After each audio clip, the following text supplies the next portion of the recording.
खबरें बहुत सारी हैं और बहुत इंपॉर्टेंट हैं, तो बहुत तेज़ी से मुझे आपको सब कुछ बताना पड़ेगा। सबसे पहले काजी फ़ायज़ ईसा साहब जब बरतानिया पहुँचे और उन्हें जाना था एक तकरीब में जहाँ उन्हें बुलाया गया था, और इस मौके के ऊपर जो है वो पाकिस्तानियों की बहुत बड़ी तादाद पहुँच गई।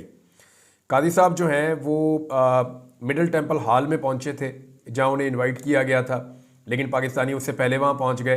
पाकिस्तान तहरीक इंसाफ के कुछ अहम लोग भी थे जिनमें जुल्फ़ी बुखारी थे, और उनके अलावा मलिका बुखारी साहिबा थी, अज़हर मशवानी थे, और दीगर बहुत सारे लोग जो पाकिस्तान तहरीक इंसाफ से वाबस्ता हैं वो भी, जो बहुत सारे ओवरसीज़ पाकिस्तानी हैं वो भी वहाँ पे आए। दो चार मैंने देखे कि जो ब्रिटिश लॉयर्स हैं वो भी वहाँ पे खड़े हुए थे, उनमें एक दो तो बड़े वाज़े नज़र आ रहे थे। तो इन लोगों ने वहाँ पे एहतजाज किया काजी फ़ायज़ ईसा के ख़िलाफ़। इनका ये कहना है कि इस शख्स ने पाकिस्तान में नहायत नाइंसाफ़ी की है, इंसानी हकूक़ की खिलाफ वर्जियों के ऊपर ये खामोश रहा। इसके दौर में हज़ारों सियासी कारकुनों को जेलों में डाला गया, ख़वातीन की बेहुरमती की गई, ख़वातीन के साथ जुल्म किया गया, एक पूरी पॉलिटिकल पार्टी को क्रश किया गया। तारीख़ के मुतनाज़ तरीन इलेक्शन इस शख्स के दौर में हुए, और इस शख्स ने धांधली के अंदर और एक जाली हुकूमत बनने के अंदर सहूलतकारी अदा की, और हर वो काम किया जिससे पाकिस्तान में जमहूरियत को, आज़ादी इज़हार राय को धचका लगा। तो काजी फ़ायज़ ईसा साहब जो हैं वो पाकिस्तानियों के हत्थे चढ़ गए और पाकिस्तानियों ने वहाँ टिका कर एहतजाज किया। अब ये सूरत हाल तो काजी साहब को बर्दाश्त करनी पड़ेगी। देखिए, ये अब दुनिया एक ग्लोबल विलेज बन चुकी है। ये 70 की 80 की दहाई नहीं है। जो ओवरसीज़ पाकिस्तानी उस दौर में बाहर रहते थे उन्हें उतनी तेज़ी से खबरें नहीं मिलती थी। ये सोशल मीडिया का दौर है, यहाँ पे आप कोई हरकत करते हैं तो पूरी दुनिया में पता चल जाता है। फिर पाकिस्तानी अपने मुल्क के साथ बहुत जुड़े रहते हैं, तो जो शख्स भी पाकिस्तान के साथ ज़्यादती और जुल्म करेगा वो जब पाकिस्तान से बाहर जाएगा और जहाँ जहाँ वो पहुँचेगा ओवरसीज़ पाकिस्तानी उसका इस्तकबाल करेंगे। हाल ही में आपने नवाज शरीफ साहब का इस्तकबाल देखा। नवाज शरीफ साहब बड़े बदमज़ा हुए थे। अभी आप काजी फ़ायज़ ईसा साहब के साथ सूरत हाल देख रहे हैं। काजी साहब जहाँ जहाँ निकलेंगे, अगर वो पब्लिक में जाएंगे तो पब्लिक उनसे सवालात पूछेगी, क्योंकि वहाँ जमहूरियत है। वहाँ पे ये सूरत हाल नहीं है कि आपसे किसी वकील ने या किसी शख्स ने कोई बात पूछ ली तो आप उसको डंडे मड़वाएंगे पुलिस से उठवा के, या आप उसको अगवा करवा लेंगे। अगर किसी डोनट वाले ने आपसे कोई बात पूछ ली तो वो बच्चा ही गायब हो जाएगा या उसका भाई गायब हो जाएगा। तो काजी साहब, ये पाकिस्तान नहीं है, ये यूरोप है, और यहाँ पे इस वक्त ह्यूमन राइट्स भी मौजूद हैं और वहाँ पे आज़ादी इज़हार राय भी है। लिहाजा काजी साहब को बर्दाश्त करना पड़ेगा। काजी साहब जो है वो फंस गए हैं, और काजी साहब का प्रोग्राम पाकिस्तान के अंदर तो चल रहा था, लेकिन पाकिस्तान से बाहर जाके उनका प्रोग्राम बढ़ गया है। और ये होना था, और ये हर उस आदमी के साथ होगा जो पाकिस्तान के अंदर जुल्म, फस्तायत और जबर करेगा या उसका सहूलतकार बनेगा। उसे बाद में ये जवाब देना पड़ेगा। मैं चैलेंज करता हूँ, पाकिस्तान का कोई भी एक शख्स जो रिजीम चेंज से लेकर अब तक अवामी उमंगों के खिलाफ खड़ा है, वो किसी भी और भी मुल्क में जाकर अनाउंस कर दे कि मैं फ़लाँ जगह पे आ रहा हूँ, तो उसके बाद वो तमाशा देखे कि उसके इस्तकबाल के लिए कितने लोग आते हैं और वो उसका किस नौइयत का इस्तकबाल करते हैं। इमरान खान साहब का स्टेटमेंट मुझे आपके सामने रखना है। इमरान खान साहब का स्टेटमेंट, जिसके बारे में कहा गया कि मीडिया शायद सही से रिपोर्ट नहीं कर रहा, लेकिन इमरान खान साहब का स्टेटमेंट मुख्तसर सही मगर रिपोर्ट हुआ है। जो इमरान खान साहब ने सहाफ़ियों से बातचीत की, ये लगभग खान साहब की 25-26 दिन के बाद सहाफ़ियों के साथ बातचीत है। यानी 1 महीना हो गया ऑलमोस्ट इमरान खान साहब सहाफ़ियों से बातचीत नहीं कर पाए थे। 1 महीने के बाद उनकी जो सहाफ़ियों से बातचीत हुई, इमरान खान साहब ने क्या कहा वो आप सुन लें, आपको आइडिया हो जाएगा कि जहाँ से इमरान खान साहब ने छोड़ा था वहीं से इमरान खान साहब ने शुरू किया। इस 1 महीने का जबर उनका कुछ नहीं बिगाड़ सका। इमरान खान साहब ने अडियाला जेल में सहाफ़ियों और अपने वकला से वाज़े अल्फाज में कहा, और उन्होंने कहा कि मैं वाज़े अल्फाज में कहना चाहता हूँ, जिसने भी 26वीं आईनी तरमीम के हक़ में वोट दिया है उसने आईने पाकिस्तान की बुनियादों को हिलाकर पाकिस्तान के साथ गद्दारी की है। मुझे जिस तरह पिंजरे में बंद रखकर ज़हनी अजियत दी गई, ये बहुत ही नीच और अफसोसनाक हरकत है। जानवरों से बदतर सलूक किया गया। मेरे सेल की बिजली 5 दिन तक बंद रखी गई। सेल में घुप अंधेरा रखा गया। 10 दिन तक सेल से बाहर मुझे नहीं निकलने दिया गया। कई हफ्ते तक मेरे डॉक्टर्स, फैमिली और वकला को मिलने पर पाबंदी लगाई गई। ये सख्तियाँ और टार्चर करके मुझे तोड़ना चाहते हैं, मगर मैं इस जुल्म के बावजूद पाकिस्तानी कौम की हकीकी आज़ादी के लिए डटा रहूँगा। नवाज शरीफ को पाकिस्तान के मुस्तकबिल और पाकिस्तानियों के मफाद और बेहतरी से कोई सरोकार नहीं, क्योंकि उसके पैसे, जायदाद सब बाहर है। ये पाकिस्तान में सिर्फ और सिर्फ लूट मार के लिए आते हैं और फिर अपने वतन वापस लौट जाते हैं। जब ये वज़ीर आज़म था तो 22 दफ़ा बरतानिया गया था, अब तो वैसे भी ये 12वां खिलाड़ी है, इसलिए अपने वतन वापस सुधार गया है। इंतज़ार पंजूता के हवाले से इमरान खान साहब ने कहा कि इसके अगवा पर मुझे शदीद तशवीश है। ये जबरी गुमशुदगी मेरी ज़ात से मुखासमत का शाखसाना है। मुल्क में मुकम्मल लाकानूनियत का राज है। ये मुखासमत लफ्ज़ जो है ये इमरान खान साहब नहीं बोलते और मैंने कभी उन्हें बोलते हुए नहीं सुना। ये बाद में जिसने भी एडिट किया खबर उन्होंने उसको मुख्तसर करते वक्त शायद ये शामिल किया। मुल्क में मुकम्मल लाकानूनियत का राज है। मेरे फोकल पर्सन के अगवा को 21 दिन हो गए, उसका कसूर क्या है? अफसोस है कि अदालतें भी खामोश हैं। ये जनाब इमरान खान साहब का स्टेटमेंट था। अच्छा, इसके अलावा जो है वो पाकिस्तान तहरीक इंसाफ ने 2-3 अहम इकदाम किए हैं, वो दोनों तीनों मैं आपके साथ शेयर कर देता हूँ। ये बहुत इंपॉर्टेंट है और आने वाले दिनों में पाकिस्तान तहरीक इंसाफ की जो सिमत है उसका तयन भी कर रहा है। एक तो आपको याद होगा कि पाकिस्तान तहरीक इंसाफ का बड़ा इन्हिसार इस बात पे था कि इलेक्शन ट्रिब्यूनल्स बन जाए जो इंसाफ के मुताबिक फ़ैसला करें और उन ट्रिब्यूनल्स में पाकिस्तान तहरीक इंसाफ की जो असली फार्म 45 वाली सीटें हैं वो उनके MNAs को मिल जाएं और जाली फार्म 47 वाले MNAs खिज़ां में पत्तों की तरह जड़ जाएं और पाकिस्तान तहरीक इंसाफ अक्सरियती जमात बन जाए कौमी असम्बली में और वो अपनी हुकूमत बना पाएँ। अब इसके लिए वो इंतज़ार कर रहे थे क्योंकि काजी फ़ायद ईसा साहब ने मुकम्मल सहूलतकारी की थी और पंजाब की चीफ जस्टिस ने इलेक्शन कमीशन की ख्वाहिश के मुताबिक जो उनके अपने हाजिर सर्विस जजेस हैं उनको निकाल कर रिटायर्ड जजों को ट्रिब्यूनल्स में लगा दिया था। अब ये जो कुछ भी हुआ था इसके ऊपर पाकिस्तान तहरीक इंसाफ को एतराज़ तो था, लेकिन 30 सितंबर के इस फैसले पर पाकिस्तान तहरीक इंसाफ चैलेंज नहीं कर रही थी। 25 दिन पाकिस्तान तहरीक इंसाफ ने इंतज़ार किया कि काजी फ़ायद ईसा रिटायर हो जाए, उसके बाद इसको चैलेंज किया जाएगा। अब पाकिस्तान तहरीक इंसाफ ने इसमें नज़रसानी की अपील दायर कर दी है। अच्छा, इसमें यह कहा गया कि chief justice Lahore high court और चीफ इलेक्शन कमिश्नर के दरमियान मुलाकात इलेक्शन ट्रिब्यूनल की तब्दीली की वजह नहीं बन सकती। इलेक्शन ट्रिब्यूनल का जज कौन होगा ये फैसला चीफ जस्टिस का इख्तियार है, जो चीफ जस्टिस पहले कर चुके थे। सुप्रीम कोर्ट में दायर दरखास्त में कहा गया कि 4 अप्रैल को लाहौर हाई कोर्ट रजिस्ट्रार ने 6 इलेक्शन ट्रिब्यूनल्स को नोटिफाई किया। Chief justice Lahore high court और चीफ इलेक्शन कमिश्नर की मुलाकात के बाद इलेक्शन ट्रिब्यूनल के लिए हाजिर सर्विस जजेस के नाम वापस हो गए। फिर रिटायर्ड जज उसके ऊपर लगा दिए गए, तो उन्होंने कहा जी ये गलत है, इस फैसले के ऊपर नज़रसानी की जाए। अब नज़रसानी का बेंच बनेगा, देखते हैं ये बेंच क्या बनेगा। तो काजी साहब के जाने के बाद तहरीक इंसाफ ने 3 बड़े केसेस फौरी तौर पे पुट किए हैं सुप्रीम कोर्ट ऑफ पाकिस्तान में। एक इलेक्शन ट्रिब्यूनल का मामला जहां से पाकिस्तान तहरीक इंसाफ को सीटें वापस मिलेंगी। नंबर 2, इलेक्शन कमीशन के ऊपर तौहीन वाला मामला कि 12 जुलाई को इलेक्शन कमीशन को जो कहा गया था सुप्रीम कोर्ट ऑफ पाकिस्तान की जानिब से कि मखसूस नशिस्तें पाकिस्तान तहरीक इंसाफ के हवाले की जाएं और तहरीक इंसाफ एक पॉलिटिकल पार्टी है, जो बंदे बाकी हैं वो सारे पाकिस्तान तहरीक इंसाफ के हैं, तो ये अमल दरामद नहीं हुआ। अब इलेक्शन कमीशन इस पर अमल दरामद नहीं कर रहा तो इनके ऊपर तौहीन अदालत लगाई जाए। दूसरा ये केस लेकर आए। तीसरा केस पाकिस्तान तहरीक इंसाफ लेकर आई फौजी अदालतों वाला। फौजी अदालतों वाले मामले में भी पाकिस्तान तहरीक इंसाफ ने कहा जी कि यहाँ ज्यादती हो रही है और ये केस बड़े अरसे से पेंडिंग है। काजी फ़ायद ईसा साहब के दौर में वो इसको जल्दी लगवाना नहीं चाहते थे, उन्हें आइडिया था कि काजी साहब क्या करेंगे तहरीक इंसाफ के साथ, लिहाजा उन्होंने इंतज़ार किया और अब फौजी अदालतों वाला मामला जो है वो भी उठा दिया गया है और नवंबर के दूसरे हफ्ते के लिए दरख्वास्त की गई है कि इस मामले को अब लगाया जाए। इसके अलावा जुल्फी बुखारी साहब ने एक बड़ा अहम इंकशाफ किया है। मलेशिया के एक वज़ीर आज़म, आपको याद होगा, पाकिस्तान आए थे जब पाकिस्तान तहरीक इंसाफ 3 और 4 तारीख को एहतजाज कर रही थी इस्लामाबाद की जानिब। तो अक्टूबर के शुरू में मलेशिया के वज़ीर आज़म पाकिस्तान आए थे। जुल्फी बुखारी ने दावा किया कि मलेशिया के वज़ीर आज़म ने यह दरख्वास्त की थी कि वो जेल में, अडियाला जेल में कैद इमरान खान से मुलाकात करना चाहते हैं, लेकिन रियासत ने उनकी इस दरख्वास्त को ना सिर्फ मुस्तरद कर दिया बल्कि बाद में जो पाकिस्तान तहरीक इंसाफ के जो अरकान असम्बली हैं या जो अहदेदारान हैं उनकी एक मुलाकात होनी थी मलेशिया के वज़ीर आज़म से, वो भी नहीं हो पाई।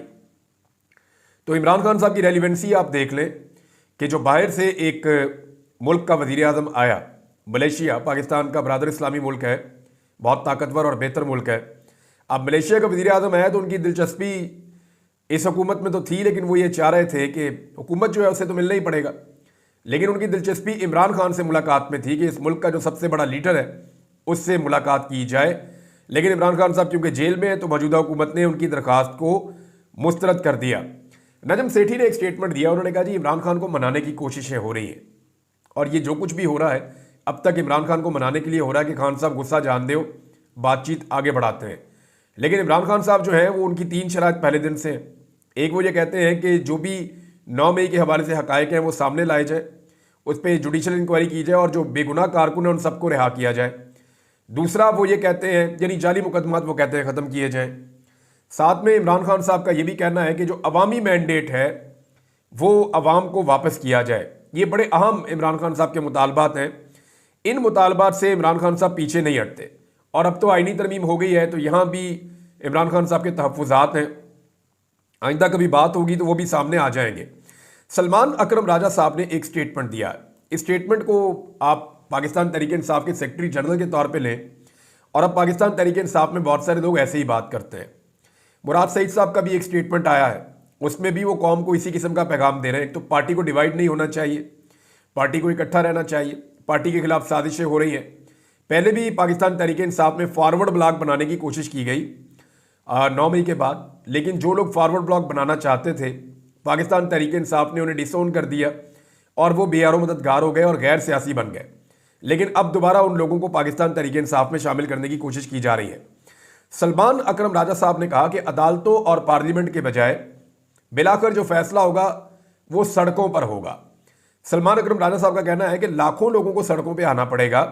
8 या 10 हज़ार लोग अगर सड़कों पर आएंगे तो 2,000-3,000 लोग गिरफ्तार हो जाएंगे और बाकियों को मार पीट कर मुंतशिर कर दिया जाएगा। तो उन्होंने कहा जी लाखों लोगों को सड़कों पे आना पड़ेगा, यानी 1 मिलियन लोग अगर निकल आए पाकिस्तान में तो क्या प्रॉब्लम है, बहुत आसानी से निकल सकते हैं। पाकिस्तान कोई छोटा मुल्क नहीं है, बहुत बड़ा मुल्क है। और अगर 1 मिलियन लोग निकल आए तो उसके बाद हुकूमत 2-4 हज़ार लोग गिरफ्तार भी कर दे तो कोई फर्क नहीं पड़ता।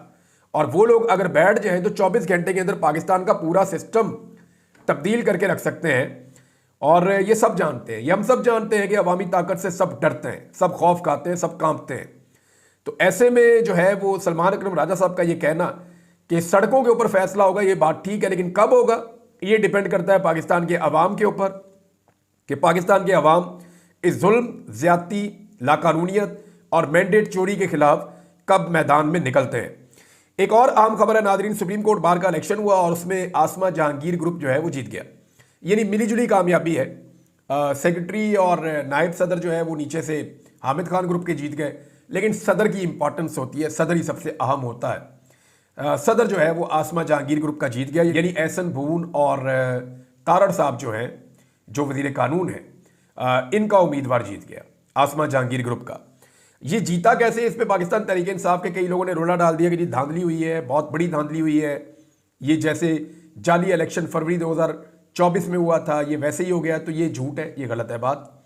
धांधली की कोशिश ज़रूर की गई है और धांधली कुछ हद तक हुई भी, लेकिन वहाँ पाकिस्तान के वकला मौजूद थे और वकला ने जो है वो वहाँ पे बर वक्त धांधली को पकड़ा और वोटों का जो फ़र्क डाला जा रहा था उसे ख़त्म किया। लेकिन इसके बावजूद आखिर में जो रऊफ़ अता है वो इलेक्शन जीत गए हैं, जिनका ताल्लुक हुकूमती कैंप से है, जबकि मुनीर काकड़ जो हैं जिन्हें पाकिस्तान तहरीक इंसाफ सपोर्ट कर रही थी या हामिद खान के ग्रुप के थे, वो इलेक्शन हार गए हैं। अब हुआ क्या इस इलेक्शन में, देखिए मकबूलियत तो सारी इमरान खान के साथ थी, हमायत भी सारी इमरान खान के साथ थी, हमदर्दी भी सारी इमरान खान के साथ थी, लेकिन फिर भी हुकूमती कैंप वकला का कैसे जीत गया। 2-4 बातें आप याद रखें कि यहां पे करोड़ों लोगों ने वोट नहीं डालना था या सारे वकीलों ने वोट नहीं डालना था। ये 4221 वकील हैं जिन्होंने वोट डालना था, जिनके पास मेंबरशिप है, वोट डालने का हक है उनके पास। ये 4221 वोटर हैं, जिनमें से 1000 के करीब वोटर्स ऐसे हैं जिन्हें हुकूमत ने अकोमोडेट किया हुआ है, यानी 1000 के करीब है जिन्हें मुख्तलिफ जगहों पे अकोमोडेट किया हुआ है और वो इस निज़ाम के बेनिफिशरी हैं। तो उन्होंने तो हुकूमत को वोट डालना था। इसके अलावा गुज़िश्ता 3-4-5 माह में बड़ी ज़बरदस्त मेहनत की है ये आज़म नज़ीर तारड़ और एहसन भून के ग्रुप ने। उन्होंने एक एक वकील को टैकल किए, एक एक वोटर से उन्होंने मुलाकातें की हैं, एक एक वोटर के उन्होंने मसाइल देखे हैं, बहुत सारे वोटर्स के उन्होंने काम करवाए हैं। उन्होंने बड़ी मेहनत की है, बड़े ज़बरदस्त तरीके से एक एक वोट करके इकट्ठा करके उन्होंने अपना इलेक्शन जीत लिया है। और जो उनको कमी पेश आ रही थी, उन्होंने 200 नया वोटर भी नया बनाया है। जो नया 200 वोटर बनाया है वो उनके अपने ग्रुप का और उनका डाई हार्ड वर्कर है, तो वो 200 वोटर उन्होंने मजीद ऐड ऑन किया। तो इस तरह जो है वो उन्होंने अपनी जीत को यकीनी बनाया। जबकि हामिद खान ग्रुप जो है, इन्होंने मेहनत नहीं की। यानी आज से चंद दिन पहले तक किसी को पता भी नहीं था कि हामिद खान का कौन है उम्मीदवार। नॉर्मली पता होता है, कोई मेहनत हो रही होती है, कोई जोर लग रहा होता है, लेकिन यहां पे इन्होंने सारा का सारा इन्हिसार इस बात पे रखा कि इमरान खान साहब की मकबूलियत की वजह से हमारा सदर जीत जाएगा। लेकिन मेहनत नहीं की, और जब मेहनत नहीं की, प्लानिंग नहीं की, मनसूबाबंदी नहीं की, तो वो 4221 वोटर्स के इलेक्शन में वो हार गए। अब ये इलेक्शन जीतना बहुत आसान था अगर मेहनत करते, जोर लगाते, लोगों से मुलाकातें करते, अपनी कंपेन को सही तरीके से चलाते और सही तरीके से पेनिट्रेट करते वुकला के अंदर जो वोटर्स हैं, तो शायद ये इलेक्शन जीत जाते। क्योंकि इस मरतबा कन्विंस करना आसान था, क्योंकि जो भी इस वक्त हुकूमत है, इसने आइन पे हमला किया हुआ है, सुप्रीम कोर्ट ऑफ पाकिस्तान को कमज़ोर किया हुआ है, वुकला के ऊपर जो है वो जबरी गुमशुदगियाँ हो रही हैं। तो इन सारी चीज़ों का फ़ायदा उठा सकते थे हामिद खान ग्रुप के लोग, लेकिन वो नहीं उठा सके। अब इसके ऊपर जो है वो इधर उधर की बातें करने का फ़ायदा कोई नहीं, इन्होंने मेहनत नहीं की। अगर ये मेहनत करते तो ये इस इलेक्शन को जीत भी सकते थे, ये बेहतरीन मौका था। हाँ, ज़मीर की आवाज़ के ऊपर लोगों ने नीचे वोट डाला, नीचे कामयाबी मिली है हामिद खान ग्रुप को, लेकिन सदर के वोट के लिए जहां वादा किया था या जहां लोगों ने कमिटमेंट दी थी, वहां लोगों ने वोट डाला है। हुकूमत एक और काम करने जा रही है नादरीन, और वो काम है सुप्रीम कोर्ट ऑफ पाकिस्तान में जजों की तादाद 17 से बढ़ाकर 23 करने का। अब जुमे वाले दिन ये बिल पेश किया जाएगा, इसका इम्कान है। हुकूमत ये चाहती है कि 5-6 जजेस अपने मजीद ऐड कर दिए जाए सुप्रीम कोर्ट ऑफ पाकिस्तान में, जो जजेस हुकूमत की सोच के करीब हों, हुकूमत के नुक्ता नज़र के करीब हों, ताकि हुकूमत के अक्सरियती जज सुप्रीम कोर्ट ऑफ पाकिस्तान में हो जाए। तो उसके लिए अब वो कोशिश करेंगे। ईमान मजारी साहबा का रिमांड दे दिया गया कल, बहुत ही अफसोसनाक है। उन्होंने कहा कि बजाय इसके कि मुझे जो है वो हिरासत में लिया जाए, हिरासत में तो उस शख्स को लिया जाना चाहिए था जिसने मुझ पर तशद्दुद किया, और मेडिकल रिपोर्ट के मुताबिक साबित है कि मेरे ऊपर तशद्दुद हुआ। लेकिन पाकिस्तान में आपको पता है ईमान मजारी के ऊपर बहुत गुस्सा है ताकतवर लोगों को, क्योंकि वो हर कमज़ोर का, हर बेबस का, हर मजबूर का, जबरी तौर पे लापता होने वाले लोगों का इंसानी हकूक़ की बुनियादों के ऊपर वो आकर मुकदमा लड़ती हैं। और मुझे ऐसा लगता है कि आसमा जहांगीर के बाद अगर कोई ताकतवर आवाज़, कोई तवाना आवाज़ पाकिस्तान में खड़ी हो रही है वुकला कम्युनिटी के अंदर, तो वो ईमान हाजिर मजारी की है। आपको उनके नज़रियात से इत्तफाक हो या इख्तलाफ हो, इस लड़की ने अपने आप को मनवाया है, इस लड़की ने अपने आप को साबित किया है। ये शदीद दबाव के बावजूद डट कर खड़ी रही है और इसने मुकाबला किया है पूरे निज़ाम का, और जो लोग भी जुल्म और ज्यादती का शिकार हुए हैं, ये उनके साथ खड़ी हुई है। लिहाजा इसके लिए सबको आवाज़ उठानी चाहिए। नाज़रीन, बहुत सारी और चीज़ें हैं मैं आपको बता सकता हूँ, लेकिन फ़खर जमान के साथ ज्यादती हुई है। पाकिस्तान क्रिकेट टीम के ओपनिंग बैट्समैन है, बहुत कमाल आदमी है, ज़बरदस्त प्लेयर है, फिटनेस लेवल इनका बड़ा शानदार है और इनका ट्रैक रिकॉर्ड बहुत अच्छा है क्रिकेट का। वाइट बॉल क्रिकेट में इससे बेहतर आदमी कौन हो सकता है, लेकिन उन्हें कौमी क्रिकेट टीम का सेंट्रल कॉन्टैक्ट नहीं दिया गया, बल्कि उन्हें बाहर रखा गया है।